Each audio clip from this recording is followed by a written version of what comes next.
Peter, congratulations. But I still want to come fight you. 2026, it's me and you, baby.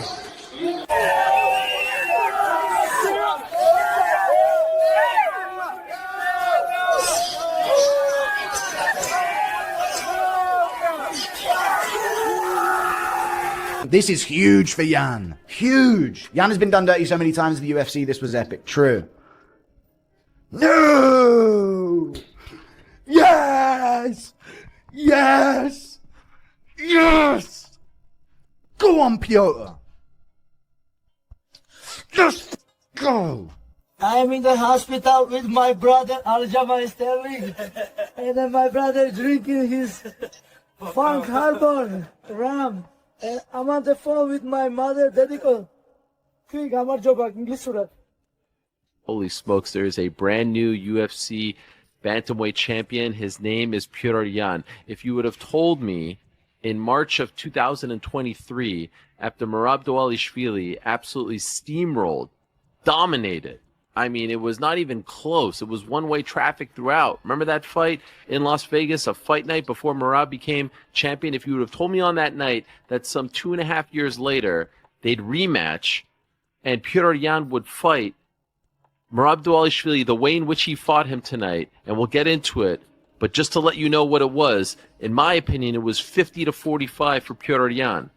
Now, the judges didn't necessarily agree. There were two 49-46s, one 48-47, which is absurd. I thought at worst it was a 49-46. It was a very fun, entertaining fight, but this was vintage Petr Yan. This was the Petr Yan who was wrecking fools in his first run as UFC Bantamweight champion. And imagine 4.5 years ago, he makes the critical mistake. He hits Aljamain Sterling with the illegal knee. 3.5 years ago, he loses to Aljo in the rematch via submission.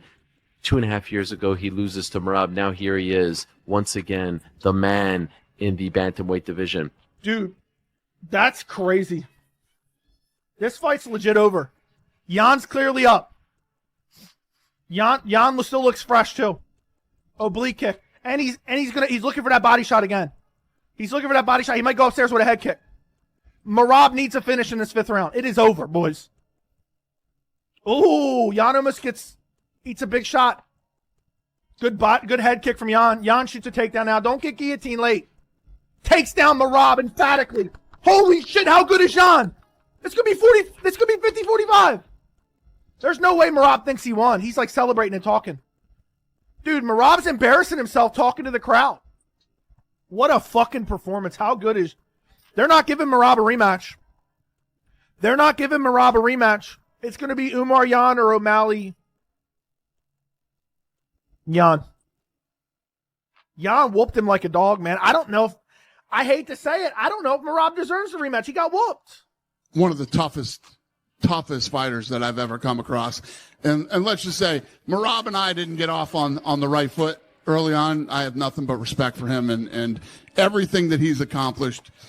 And yeah, and for Petr to come in and do what he did tonight. And I mean, the body shots and the head shots and the wrestling. I mean, it was an incredibly high level fight that was, what a hell of a way to end the ESPN era.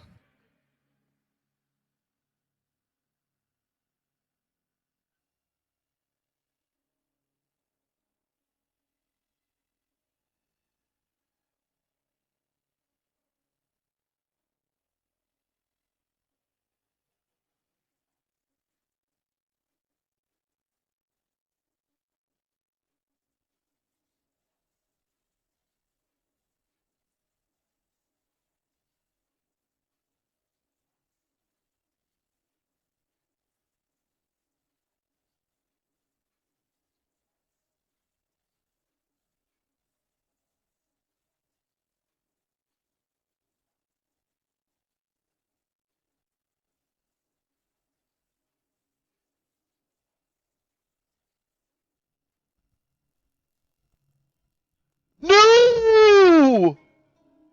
What? Oh my gosh! Nobody saw this coming. Nobody saw this coming, bro. Nobody. This fight was so overlooked. Petr Yan just shocked the world. I mean, Petr Yan just shocked the world. And the odds makers must have known he's getting picked up and run around the octagon by his coach. Unbelievable. He's going to move to 20-5, and he takes down Merab, who seemed unstoppable. Was on the verge of becoming fighter of the year. Now who gets it? Oh my gosh, Petr Yan is the new Bantamweight champ. Fight of his life here at UFC 323. All right, so let's kick off this deep dive with none other than the absolute legend himself, Demetrious Mighty Mouse Johnson. He's weighing in with his expert reflections on the highly anticipated Merab Dvalishvili versus Petr Yan rematch. This isn't just any fight, folks. It's a clash that genuinely has everyone in the MMA world talking. And you know Mighty Mouse, with his unparalleled fight IQ, breaks down exactly what's at stake here and how he's feeling about the whole thing. Now, this is a rematch. They don't like each other, so we got a little bad blood in there already. It's a quick turnaround for Merab, where I don't know how I feel about it. I think it's good. I think it takes away the essence of Merab and like the mystique of him. You know, you look at Ilia Topuria, we're all waiting at the edge of our seat, waiting to see who's going to fight next. And I can't wait to see him get in there and see how, you know, pop, pop, pop, pop, pop, pop, pop, pop. We're waiting on the edge to see that mystical unicorn get back in there, but we're getting Merab's just giving it to us. So sometimes I feel when you get too much of something, you know what to expect and it's not the same anticipation. You know what I mean? It doesn't give the athlete more time to work on new craftsmen and new tools. Now Johnson absolutely couldn't help but notice that palpable tension simmering between these two incredible fighters, a classic rivalry that always adds so much spice to the octagon, right? But here's what truly caught his attention. Merab's incredibly quick turnaround time. Mighty Mouse candidly admitted it left him feeling a bit unsure, almost like some of Merab's mystique. That aura of invincibility was slightly diminished by jumping straight back into the fray so rapidly.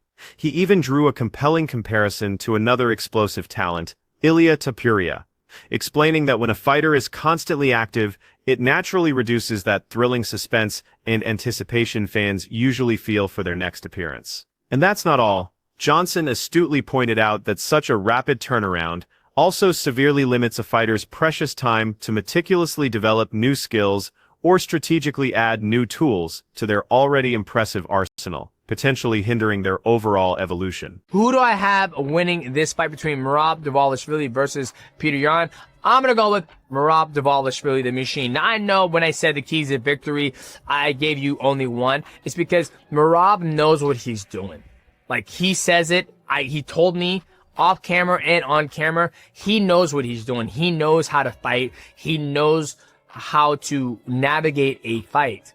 And so that's the only thing he needs to do is navigate that fight. He's already fought Petr Yan. He's already beat him. With everything said, I would say he's probably the pound-for-pound best fighter in the world next to Islam Makhachev and Ilia Topuria. Despite those initial reservations, Demetrious Johnson still made his pick crystal clear. He's absolutely backing Merab Dvalishvili to take the win in this highly anticipated rematch. His unwavering confidence truly stems from Merab's seemingly unparalleled ability to meticulously control every single moment of a fight. Johnson emphasized that Merab genuinely understands the intricate game of MMA inside and out, from the strategic grappling to the calculated striking, and that profound understanding, that inner confidence, simply shines through every single second he spends in the cage.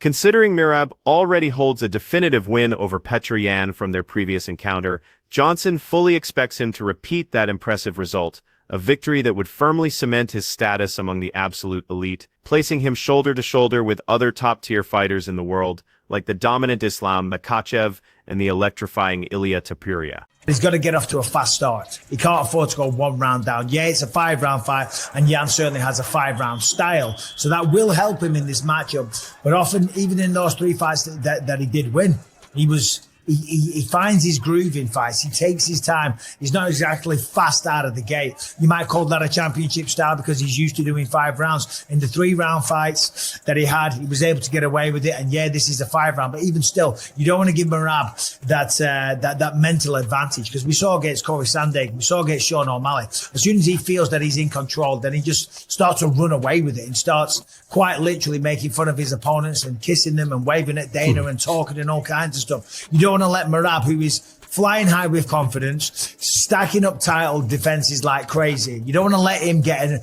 an early mental advantage. Switching gears now, we've got the always insightful Michael Bisping, a former champion himself, offering his sharp analysis on precisely what Petr Yan desperately needs to execute in order to succeed in this high-stakes rematch against the relentless Merab Dvalishvili. Bisping hammered home one critical point: Yan absolutely has to start this fight like a house on fire, and crucially avoid falling behind early, especially when you're talking about a grueling 5-round war. The Count vividly explained that Yan often takes his time to really find his rhythm, to download his opponent's tendencies, which might work perfectly fine in a shorter 3-round bout. But here's the thing, against a whirlwind like Merab, allowing him to gain even a slight early mental edge could prove to be incredibly costly, potentially snowballing into an insurmountable lead as the rounds tick by. If somehow Petr Yan is able to knock him out, like, this could go down as one of the greatest comebacks of all time. No, relax. Come on. Let's not act like Petr Yan wasn't the champion before. He was. Yeah, but... And he's still been on the tear. I 100% agree with you. But, dude, he got 50-45 controlled, bro. Like you got to look at the stats. If he is able to get a victory over Merab Dvalishvili, Bantamweight division is a little tricky, dude, but that could put him up there as one of the greats in that weight division. Now, let's bring in some other championship voices. Henry Cejudo and Kamaru Usman recently reflected on a Petr Yan fight, and Cejudo had some truly mind-blowing comments about it. He boldly declared that Yan's knockout in that specific bout would undoubtedly go down as one of the most impressively stunning turnarounds we've witnessed in recent MMA history.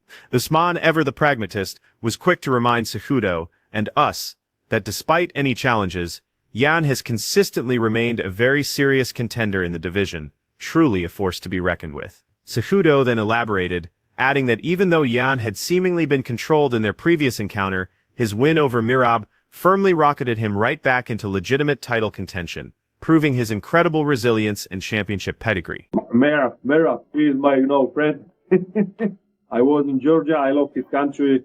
We're gonna fight together on the same card, so yes. Merab. He is, crazy. Funny man. I like him. I like his style. For sure, him. Meanwhile, the intimidating Jan Blachowicz chimed in, sharing his genuine fondness for the beautiful country of Georgia, a place he's actually had the pleasure of visiting himself. And what's even more exciting is that he noted both he and Merab would be competing on the very same stacked event, setting the stage for what promises to be an incredible night of fights. Blachowicz didn't stop there. He also extended a high compliment to Merab's relentless fighting approach, openly stating that he truly enjoys watching and appreciating his unique, high-pressure style inside the cage, acknowledging the sheer skill and determination that Merab brings to every single performance. Who do you think wins, Merab or Yan? I mean, the only way I see Yan beating him is Merab's getting confident in his hands. He damn near knocked out Corey Sandhagen, but he's punching more. He did it with Umar too, where he was, kind of throwing some more combos. And he did it with Corey. Peter's someone you got to be careful with, like keeping your chin up, because he'll capitalize. He's got such good counters. He's fast. He'll sit in the pocket. He'll trade. But Merab's just, he's got, I think his fight IQ is smarter than his regular IQ, and he's got a good fight IQ. So I think he's gonna go up. I don't think he's gonna necessarily sit and try to trade with him, but you never know. So ultimately, you're leaning towards Merab unless he kind of falls in love with the striking and gets caught. Next up, the Sugar Show himself, Sean O'Malley, delivered his characteristic breakdown of the Merab Dvalishvili versus Petr Yan rematch, pinpointing exactly what makes Yan such a dangerous force inside the octagon. O'Malley specifically highlighted Yan's blistering speed, his incredibly precise counter-striking ability, and his undeniable willingness to fearlessly trade heavy shots, all of which combined to make him a genuinely perilous opponent for anyone standing across from him. However, O'Malley believed that Merab kept a crucial upper hand throughout, largely by managing to stay incredibly composed and perhaps even more importantly, by avoiding any hint of overconfidence. He credited Merab's exceptional fight IQ for his masterful ability to effectively manage Jan's dangerous attacks, strategically navigating the storm, and ultimately coming out on top. But Merab's, cardio and tenacity and just him, that forward pressure, bro, it's just so annoying, man. I guarantee it's so annoying of someone shooting so much time. And he's not just shooting, bro. Like, what you guys don't see, like, he's coming off of the shots, off the failed shots, and punching.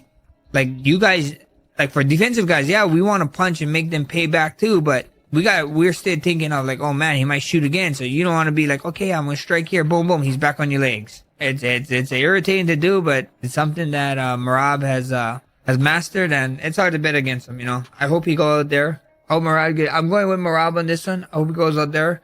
I hope he does history. I hope he makes history being the first champion. I believe he's going to be the first champion to defend his belt in a year, a calendar year, 4 times, which is ridiculous.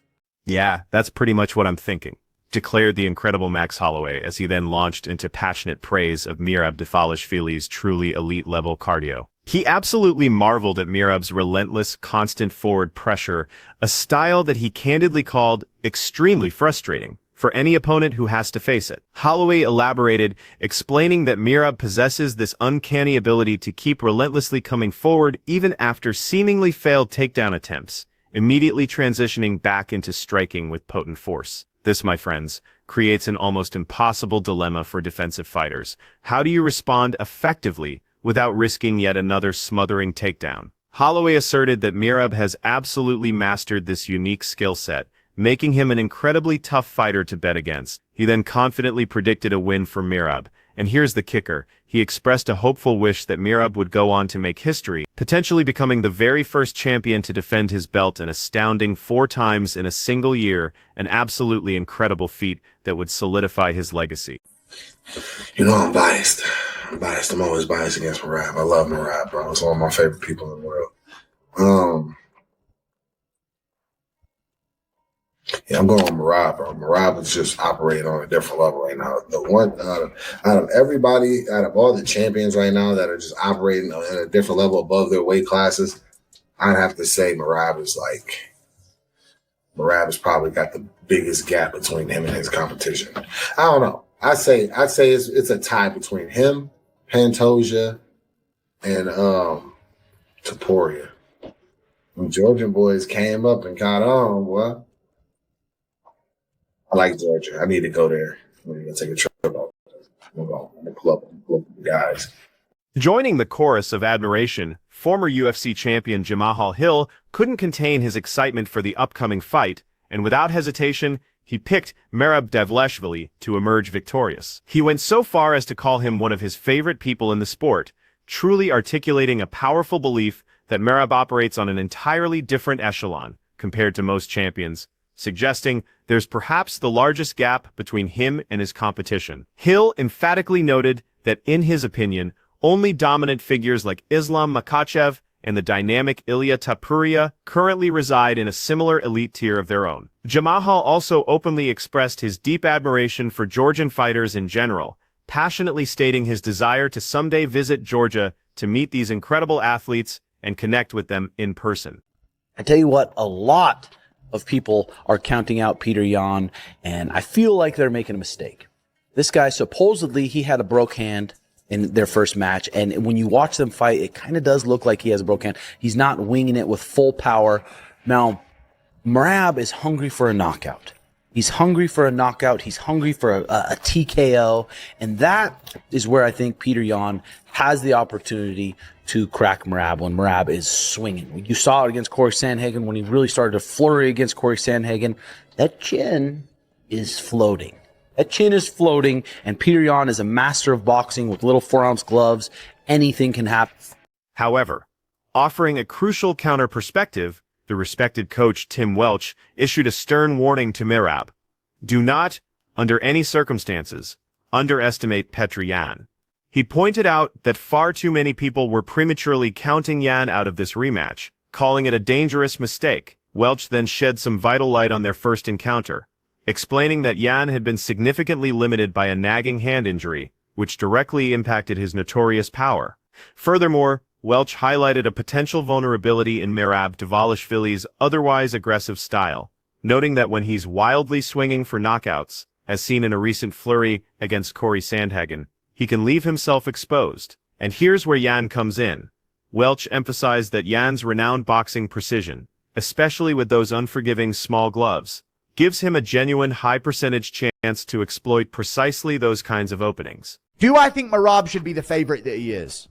No. I don't think Merab should be a minus 400 and something against Petr Yan. I don't think anyone should be that big of a favorite over Petr Yan. I don't think Volk should be that big of a favorite. Like, this is insane odds, because if you watch back the first fight, yes, Merab put a pace on him and shot 50-odd takedowns, but he hasn't done that since, you know?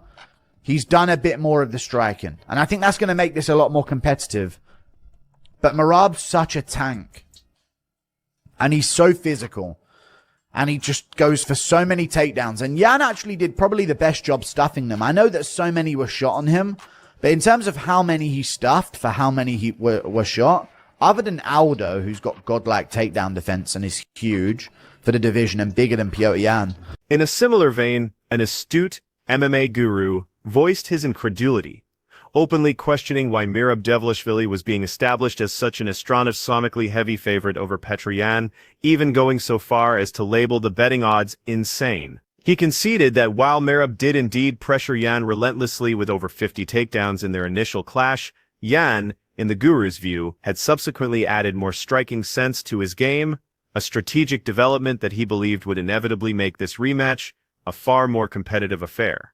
He also reaffirmed that Merab undeniably remains an extremely tough and physically dominant force, but he was quick to laud Yan's exceptional defensive grappling prowess, specifically noting that Yan had done a truly masterful job defending the vast majority of Merab's takedowns, a defensive skill level only perhaps outdone by a legendary figure like Jose Aldo. I think this is going to be a very close decision where Yan has moments late. I think there's going to be moments here for Yan, but I think it's going to be a 48-47 Merab domination. You know the ones where he dominates someone 3-2 on the scorecards. But I think Yan's going to hurt him to the body at one point. I think Yan's not going to get finished. I think he's going to take this all the way. It's going to be very, very close. Both guys are going to have their hands up at the end. It's going to be a bit like an Umar fight, except not the same in the grappling. A little bit more clear for Yan on the feet in some moments and some rounds. Maybe he wobbles yet. Merab, I think he'll have moments here. I think he'll look sharp and switched on. Continuing his analysis, the MMA guru went on to predict an incredibly close fight, ultimately expecting Merab Dvalishvili to once again emerge with his hand raised. However, he anticipated that Yan would certainly have some very strong moments throughout the contest, particularly with his devastating body shots. But the guru ultimately didn't see Yan managing to secure a finish. He envisioned both fighters remaining standing by the final bell, drawing a compelling comparison to Merab's previous grueling battle with Umar Nurmagomedov. Yet, in this rematch, he predicted slightly clearer striking opportunities for Yan in specific rounds, allowing him to truly showcase his boxing. Despite this, Merab was still expected to consistently display his characteristic sharp, controlled moments of dominance throughout the entirety of the fight.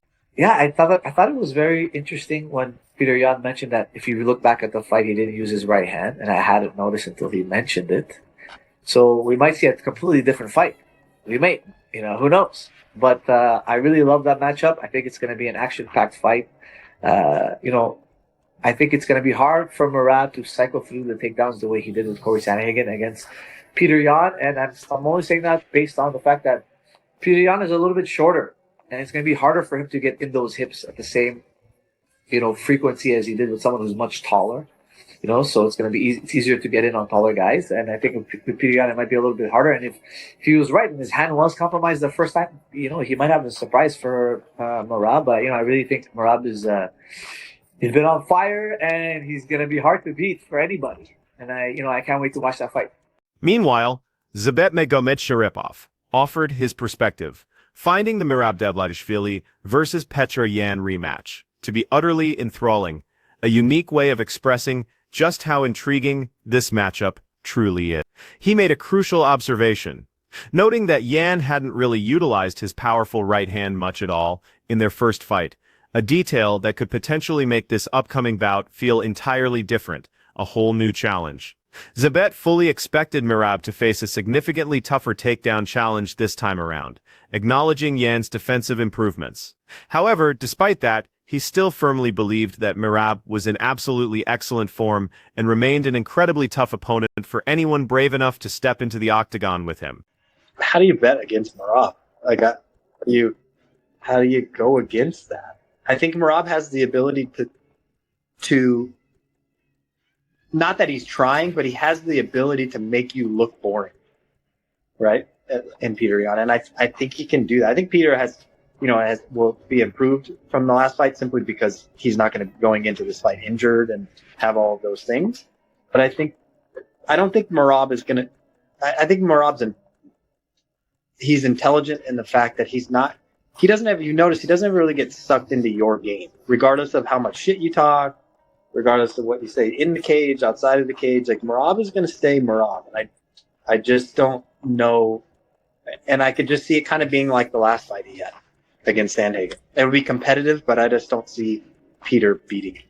Adding to the expert commentary, Anthony Hernandez's highly respected coach, Jim West, emphatically stated that it was incredibly hard to bet against Merab Dvalishvili. He absolutely showered praise on Merab's remarkable ability to effortlessly frustrate opponents, specifically naming Petr Yan as someone who often falls victim to this relentless style. West acknowledged the undeniable fact that Yan was entering this rematch in a healthier physical state, which could certainly make a difference. However, he firmly believed that Merab's innate intelligence and his unwavering composure were the defining factors that made him exceptionally difficult to beat. West highlighted Merab's strategic brilliance, noting that he simply never gets drawn into an opponent's preferred game. Ultimately, he predicted a fiercely competitive fight, but with Merab undeniably prevailing once again. Probably Merab, man. I like Merab. We've always had a good chance, and he was good people to me, and he went with the syndicate and stuff. He was cool, but I will say that Peter Yan is Josh's favorite fighter, so I don't know. I think it's going to be an interesting one. I just want to see a really good fight. I know the first one was kind of not lackluster, but Merab was just kind of all over him, so I want to see, because, in MMA, man, it's so crazy. Every time you fight, if you fight someone 10 times, the fight is going to look completely different every single time. So I think it's going to be interesting to see the adjustments Yan made. See if we can solve Merab, because Merab is on fire. Lastly, we heard from Michael Aswell, who openly leaned towards picking Merab Dvalishvili. His inclination, he explained, was partly influenced by his positive personal interactions with Merab and the time they shared at Syndicate MMA, giving him a unique insider's perspective. He then playfully revealed that Petr Yan happened to be Josh's favorite fighter, a detail that Aswell felt added an unpredictable layer to the entire matchup, making it even more compelling. Aswell expressed a genuine desire to witness a truly great fight unfold, and he was particularly curious to see exactly how Yan would manage to adjust his strategy against the formidable Merab, who by all accounts remained in absolutely excellent form and at the peak of his fighting prowess. So that pretty much wraps up everything we've gathered for you in today's video, and we sincerely hope you found all the insights and expert opinions thoroughly enjoyable and super informative. We absolutely love hearing from you, so please don't be shy. Share all your thoughts, predictions, and reactions in the comments section down below. And if you want to stay completely in the loop with all the latest, most exciting updates about the UFC, make sure to smash that subscribe button and turn on notifications so you never miss a beat.